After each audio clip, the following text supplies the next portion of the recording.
Hello. So this is not going to be the greatest view. I am on my way to go pick up my son from school. My son has a few things going on with him. He has ASD. He has DMDD. He has PTSD and a few other things. And the school that he goes to, when I first started, I let them know what he had, and I told them what the other school did, how I had to fight for, for what they're supposed to do at the other school, how I won at the other school, and they assured me that they have the best autism special team for ASD, and pretty much this wasn't their first rodeo and all of this. So my son has been, he had a hospital trip, and because he was having to deal with his trauma. And so he was hospitalized for about a month and a half. 2 different hospitals, that's why it was so long. And we've come a long way since then. And so my son lasted 2 days. Not even 3 days, 2 days back at school. 2 perfect days, they said. The 3rd day, an incident happened. They called me, suspended him for 3 days. And now the incident wasn't too light of an incident. It wasn't a light incident or anything, but there's different protocols and there's different disciplinary actions with children that receive special education. I have felt for the longest time, ever since they found out some of the symptoms of what he does. He tries to elope, get out of a situation. I told him what works and what doesn't work, and I told him he needs an aid. That's how the other school did it. That's the best for his safety, for other children's safety, for, it works best. And when you have your ARDS, if you transfer from school, if they do an annual ARD late enough in the year, the school that gets the child the next year has to follow it for 30 days. This school did not do that. They put my son in a behavioral intervention classroom. Apparently, I guess they don't have a special education classroom on the unit.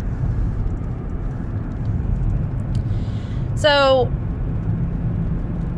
my son has been in a behavioral classroom, and I told them, certain situations the school has to deal with there. The main objective is for him to get an education and to be kept there at school for his education. And, don't call me if he tries to run and tell me I have to come pick him up. Because what is an ASD symptom will turn into, sometimes it's because I want to get out of a situation, and other times it's because, they're going to call my mom, and my mom's going to come pick me up. I'm a single mom. And I worked for a school last year, and it worked out great. Part of Ty's trauma and my divorce caused me to have to miss a lot of work. So guess what? You missed too much work, blah, blah, blah. Even though, obviously, a divorce and criminal case only happened once. So, I don't have that job. But it was perfect because I was at the school, and they knew that they had to keep my son and not send him home. So I told this new school the same thing. I get phone calls. I have to go pick him up. I don't have a job right now. You know why I don't have a job right now? Because I can't keep my son at school. Any and every little thing I get called on, and he gets sent home or suspended. He gets suspended quite frequently if he for things that are ASD or PTSD. And I just found out, and you know, last year when we had our meetings about an incident that happened, there's two questions asked. Is it a result of his disability? And did the school, or is it the school's fault that they didn't do what they were supposed to do? So I had an art meeting recently about an incident that happened in class. And the autism specialist had to attend. And she was something. Because I guess she thought I was ignorant and didn't know protocol. And didn't know how to handle my son or what understand my son. So she starts belittling me slightly, showing me his paper, pretty much just telling me what I already know. He has autism. He's really autistic, you know, whatever. And so she showed me the levels of how big his scores were and everything. And so, sorry guys, I'm in my car and I know it looks weird, but I've got to get this off my chest because it's killing me. So we talk and everything, and I say they know about his other disorders. They know about how he can't, you know, they're talking about how he is in class, because we do all that first, because this is also his one of his annual art meetings. And so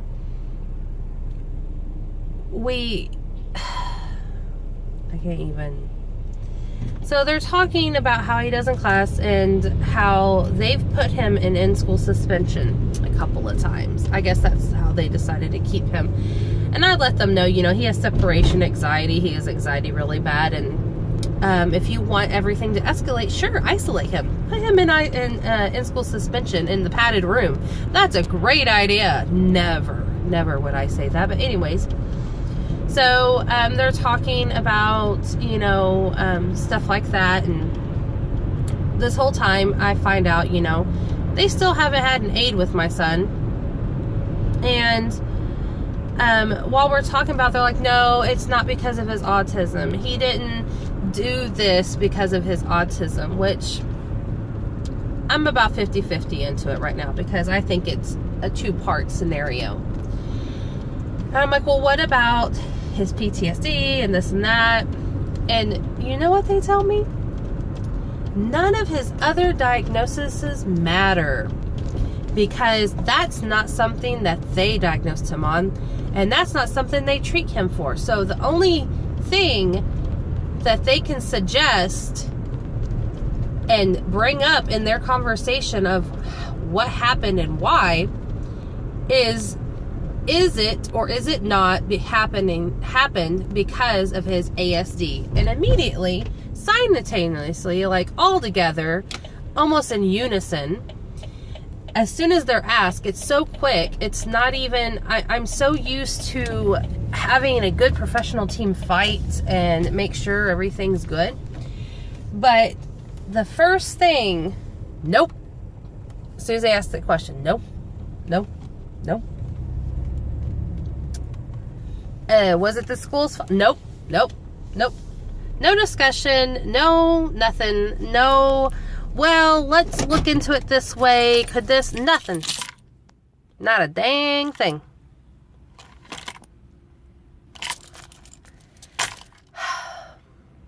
I want to finish this. I'm at my son's school.